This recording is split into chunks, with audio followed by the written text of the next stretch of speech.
Bienvenidos a la Universidad Continental y bienvenidos al curso de alta tensión.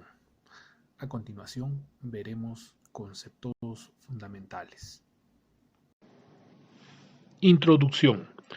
Los conceptos de alta tensión son fundamentales en la carrera de Ingeniería Eléctrica porque nos permitirán comprender el desempeño de las instalaciones eléctricas de alta tensión, como generadores, líneas de transmisión, subestaciones de potencia y su comportamiento frente a sobretensiones de diversos tipos, así como las medidas de contingencia adoptadas para evitar daños provocados por dichas sobretensiones. ¿Qué es el sistema eléctrico? Cuando hablamos del sistema eléctrico, nos referimos específicamente al sistema eléctrico de potencia, el cual está constituido por elementos de generación, transmisión y distribución de energía. Es decir, como se puede apreciar en la diapositiva, podemos ver que tenemos una central hidroeléctrica. Pero no solamente podríamos tener centrales hidroeléctricas, podríamos tener centrales térmicas, centrales eólicas, fotovoltaicas o de cualquier otro tipo. Tenemos también todo lo que es la red de transporte de energía, ¿no?, en alta tensión, la cual llega hasta las subestaciones de potencia, donde se va a distribuir la energía en media y baja tensión a los centros urbanos. ¿Cuáles son las características de las instalaciones de alta tensión? Para poder entender las características de las instalaciones de alta tensión, tenemos que pensar en algo que las caracteriza, ¿no?, que son, en este caso, la tensión nominal del sistema y la tensión máxima del sistema. La tensión nominal del sistema es el valor de la tensión con la cual el sistema es denominado y al cual se refieren sus características, de acuerdo con lo que indican las normas sobre tensiones nominales. Por ejemplo, si tenemos una línea de transmisión de 60 kV, se dice que los 60 kV son la tensión nominal del sistema. Por otro lado, tenemos la tensión máxima. En este caso, es la tensión más elevada expresada en valor eficaz para los sistemas de corriente alterna, que puede presentarse en cualquier momento y en cualquier punto en las condiciones regulares de servicio, ¿no? Es decir, es una tensión máxima, esos picos de tensiones o sobretensiones que podrían existir dentro del sistema, ¿no? En una subestación de potencia, por ejemplo, pueden existir 2 niveles de tensión o incluso hasta 3 niveles de tensión, ¿no? Y cada uno de estos niveles de tensión va a presentar una tensión nominal y va a presentar también una tensión máxima.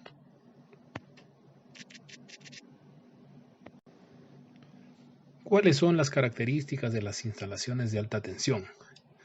Para poder entender las características de las instalaciones de alta tensión, tenemos que pensar en algo que las caracteriza, ¿no?, que son, en este caso, la tensión nominal del sistema y la tensión máxima del sistema.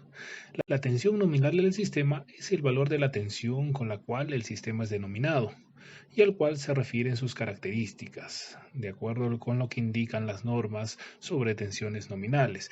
Por ejemplo, si tenemos una línea de transmisión de 60 kV, se dice que los 60 kV son la tensión nominal del sistema.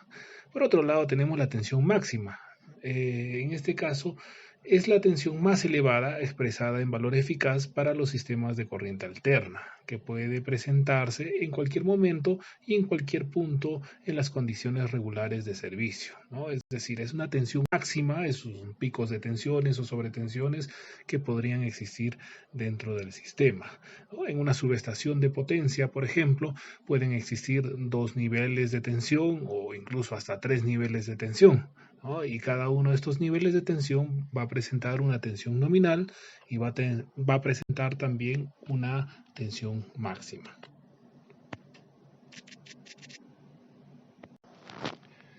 ¿Cuáles son las funciones más importantes de la subestación eléctrica en el sistema interconectado? Para responder esta pregunta, tenemos que pensar cuál es la función de repente del sistema interconectado, ¿no? En este sentido, si analizamos, ¿no?, lo que se quiere con el sistema interconectado es llevar la energía que producen las centrales de generación, llevarla hasta las cargas, ¿no?, o los puntos de consumo. Entonces, para ello, la tarea de transmisión de energía se vuelve un poco complicada. Por lo tanto, es necesario que podamos contar con subestaciones eléctricas. Y en este sentido, ¿cuál es la función de la subestación eléctrica? Bueno, una de las funciones es elevar o disminuir los niveles de tensión. O, por ejemplo, si tenemos una central de generación, ¿no? Nivel de tensión de 10 kV, ¿no? Podríamos elevar la tensión, por ejemplo, a 220 kV, llevar la energía a través de una línea de transmisión, por ejemplo, de 300 kilómetros, llevarla hasta otra subestación y en esta subestación disminuir los niveles de tensión, por ejemplo, a 60 kV o incluso podríamos llevarlo a niveles ya de distribución, por ejemplo, como un 13.2, un 22.9. Sin embargo, las estaciones eléctricas también pueden tener funciones de conversión, transformación, regulación y repartición de energía eléctrica. Hay estaciones que tienen transformación, ¿no? En tal caso normalmente pueden tener dos o más sistemas de tensiones distintas. Hay estaciones que tienen un solo sistema y de una sola tensión nominal y su función es básicamente la interconexión. Estas son algunas de las funciones que podríamos encontrar.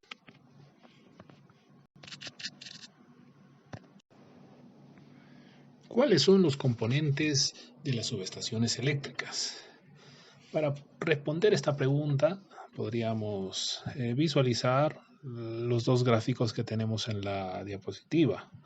Y por lo tanto vamos a ver que existen diferentes tipos de equipos. Existen equipos los cuales pueden estar ubicados en el patio de llaves.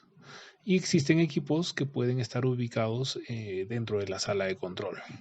Ahora, algunos de estos equipos, por ejemplo, muy importantes, son el transformador de potencia. El transformador de potencia normalmente tiene la función de elevar o reducir los niveles de tensión. Ahora, sin embargo, vamos a tener otro tipo de equipos que normalmente son equipos de maniobra o equipos de protección, como los pararrayos, por ejemplo, que son en realidad descargadores de sobretensiones. Tenemos también los interruptores de potencia, tenemos también los seccionadores, pueden ser seccionadores de línea, seccionadores de barra, tenemos transformadores de corriente y transformadores de tensión para poder realizar las mediciones, ¿no? De todos los parámetros de corriente, de tensión que están en ese momento circulando, ¿no? Por el sistema. Bueno, y adicionalmente también tenemos otros elementos, ¿no? Como bobinas de bloqueo, capacitores de acoplamiento, las barras o los cables, ¿no? Y entre otros elementos que se pueden presentar dentro de la subestación de potencia. ¿Qué criterios de aislamiento se debería de considerar en las líneas de transmisión? Bueno, las líneas de transmisión tienen algunos elementos, como por ejemplo los aisladores, los descargadores de sobretensiones y también los mismos conductores de los cuales están compuestos, ¿no? Las líneas de transmisión. Entonces, en tal sentido, se tiene que considerar, igual que en el caso de los sistemas de distribución, las tensiones nominales, se tienen que considerar las tensiones máximas soportadas, ya sea a frecuencia industrial o ya sea a descarga de impulso, ¿no? También deberíamos de considerar las distancias de separación entre los conductores. Es algo importante, ¿no? Y por lo tanto hay que recordar, nuevamente lo digo, que el aire actúa como un aislante natural. Entonces, por tanto, dependiendo de la densidad del aire, nosotros tendremos que reajustar los cálculos de coordinación de aislamiento en las líneas de transmisión. ¿Qué criterios de aislamiento se deberían de considerar en los sistemas de distribución?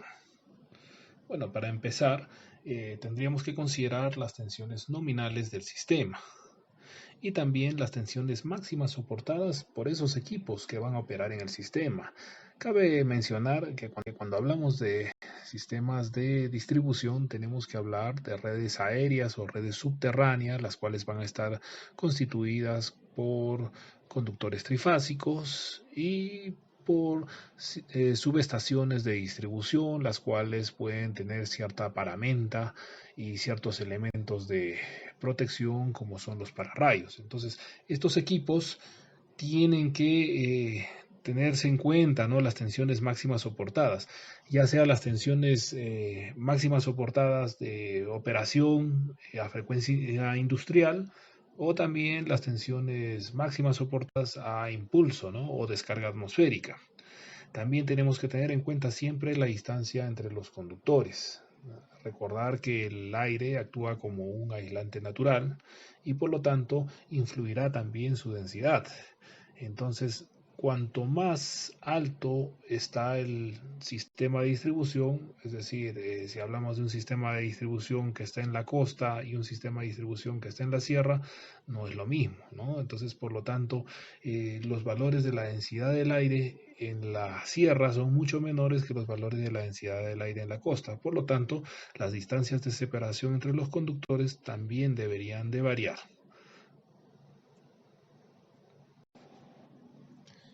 ¿Por qué se emplean en el diseño de sistemas eléctricos las tensiones más elevadas?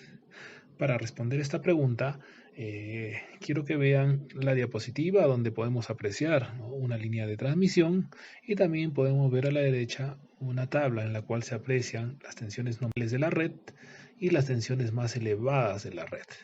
Entonces, si vemos la tabla, podemos ver que, por ejemplo, para una tensión nominal de 220 kV, vamos a tener una tensión más elevada que es de 245 kV, que estamos hablando aproximadamente de un 10% por encima de la tensión nominal. ¿Pero por qué se hace esto?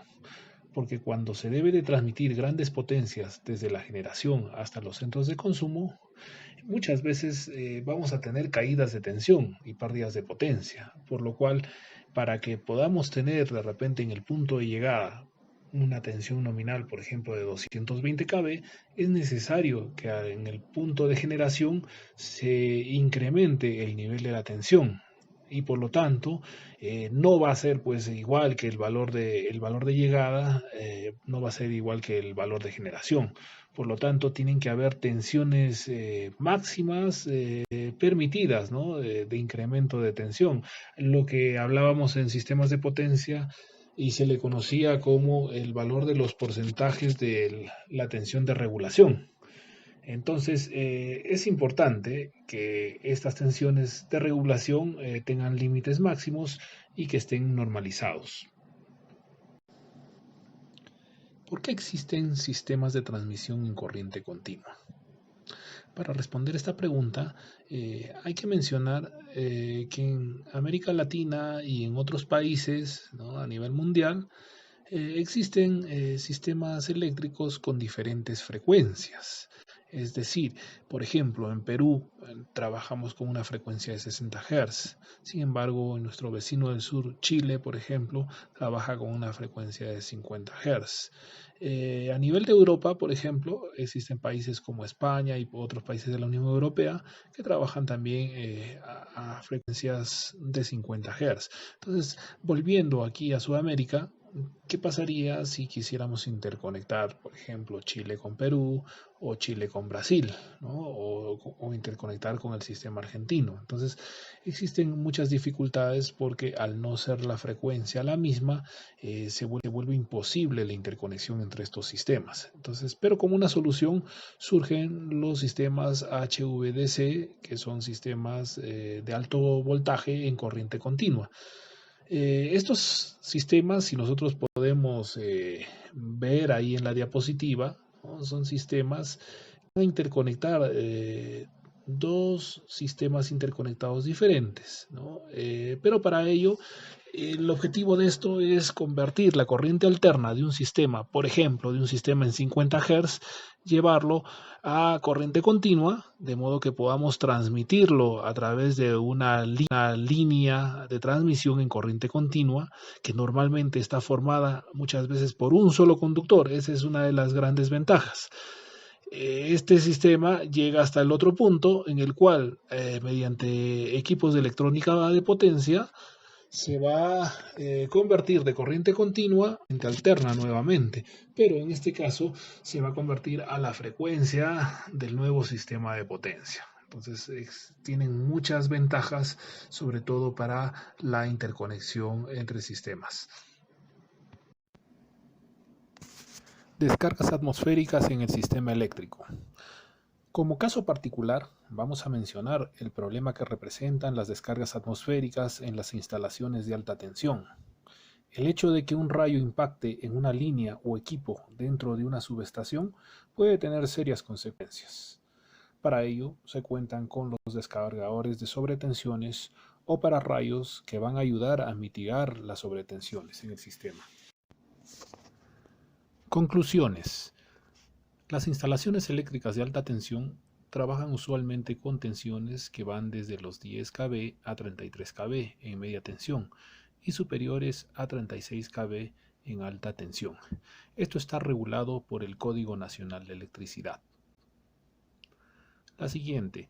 Es necesario considerar en el diseño de los sistemas eléctricos criterios de aislamiento contra sobretensiones de maniobra y de origen atmosférico. Como se ha podido ver, las sobretensiones de maniobra y las de origen atmosférico, es decir, por descarga de rayos, son las que más pueden afectar a los sistemas eléctricos de potencia y por lo tanto se debe considerar los criterios adecuados de aislamiento. La siguiente. La protección contra descargas atmosféricas es de vital importancia en el diseño de las instalaciones de alta tensión. Definitivamente eso se tiene que hacer así, porque de lo contrario, el no poner una protección contra descargas atmosféricas haría que la descarga ingrese totalmente dentro del sistema y dañe drásticamente todos los equipos que pueden existir en la infraestructura de las subestaciones y los equipos que están incluso instalados en el domicilio de los clientes. Y por último, los sistemas de transmisión en corriente continua juegan un papel importante en la interconexión de sistemas eléctricos con diferentes frecuencias. Efectivamente, como se ha podido ver, los sistemas de corriente continua se usan para poder interconectar sistemas eléctricos de diferentes países que trabajan a diferentes frecuencias, es decir, a 50 Hz y a 60 Hz, por ejemplo, ¿no? De forma que pueda interconectarse un sistema con el otro de una forma adecuada.